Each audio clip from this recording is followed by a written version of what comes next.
have joining us now the outgoing Speaker of the House, Joe Aresimowicz, and the State Representative Tony DAmelio, who is a chairman of the Trump campaign here in Connecticut. Let's start with you, Mr. Speaker. What are you seeing across Connecticut tonight? Hi, Kevin Doobie. Thanks for having me on. A lot of good signs. Obviously, voter turnout is a huge thing for me. I'm glad people are participating. I know this election is highly contested. I was glad to see Joe Biden win here in the state of Connecticut. I'm hoping for Joe Biden to win around the country. But in the House, it looks like we're somewhere between 95 and 100 seats. This absentee and early voting / absentee has really changed it. So a lot of machines we were trailing, but as soon as the absentees came in, we jumped ahead. So I think it's been a good night for Democrats around Connecticut. Representative DAmelio, how is Donald Trump affecting Republicans in Connecticut? Well, we're still tallying all the votes here in the state of Connecticut, and when it's all said and done, we'll look at his candidacy and what kind of factor it has on our House seats here in the state of Connecticut. Right now we're picking up a few seats. House Republicans are camped out here at my restaurant. We're getting tallies throughout the state, so we're trying to figure it all out. Now you have appears you've lost your Waterbury colleague Stephanie Cummings. We have, that was a real local race. Stephanie did a great job representing the 74th district.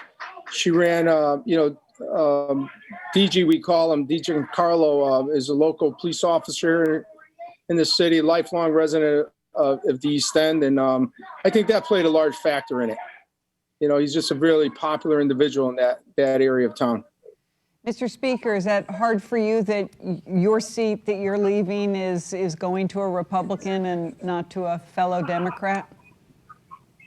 I don't know that I see it that way. I mean, I really worked hard for Joanne. I thought Joanne would be a great state representative.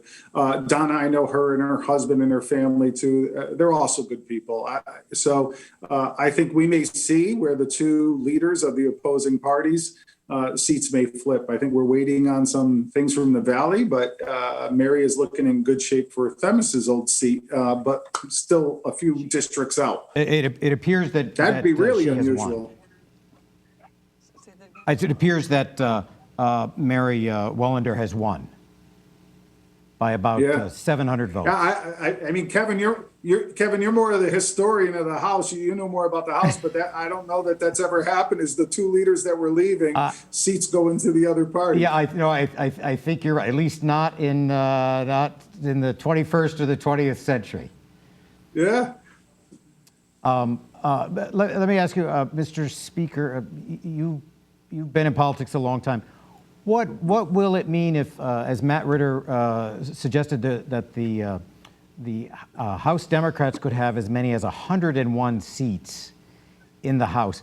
What does that mean for doing business in that chamber? And what does it mean for the Republicans if they're reduced to 50 seats? Yeah, look, I think the leader that Matt Ritter is, he's just really a special individual. I worked very closely with him when he was the majority leader. I don't think it will matter to him at all if the Republicans had as close as we were before with 79, 72, or it's 100 to 50. Matt really believes in getting people around the table and doing what's best for the state of Connecticut. So I'm sure you'll see more of that. But I think it does affirm some of the issues that we put on the board over the past couple of years: minimum wage, family medical leave, the pocketbook issues, the wallet issues that people around the state of Connecticut want to have discussions about. And, I do think there was a drain on the Republican ticket for Trump, and not necessarily his policies, but his actions.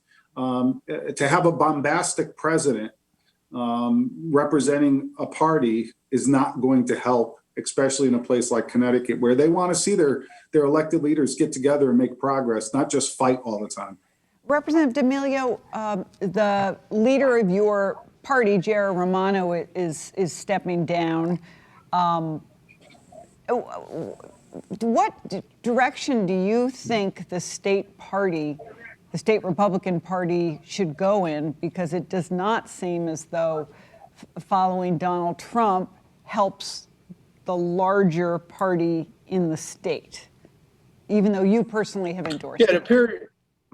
it certainly appears that way. I just want to, say to the speaker, it was an honor serving with you, Joe. You're a gentleman and a true leader, and we're definitely going to miss you in Hartford, and I wish you nothing but the best in the future. As far as our party, I think we have to reassess where we're at. Did Donald Trump have a negative impact? If we lost all these races, we have to look at which districts. Here in the Waterbury area, he's very popular. Down in the Valley area, that's, the greater Waterbury area, he's popular. I think we held on to all the seats in this area. But we are a blue state. I mean, we know that. It's unfortunate that, we have a one-party system still in the state of Connecticut because people are not happy with the way things are going. The tax rate is too high. The business climate is not right. But we continue to lose, and we have to really assess and look at that. I have a quick question for you, Mr. Speaker. There is a high school football coach putting up a strong race for Congress in South Central Pennsylvania. Has it planted any ideas in your head? Zero ideas. I've done my share. 20 years at the town council and up at the state. I'm going to try to help kids in many other ways. All right. Well, we'll look forward to hearing about that. Thank you both for joining us on this busy election night. Thank you. Thank you.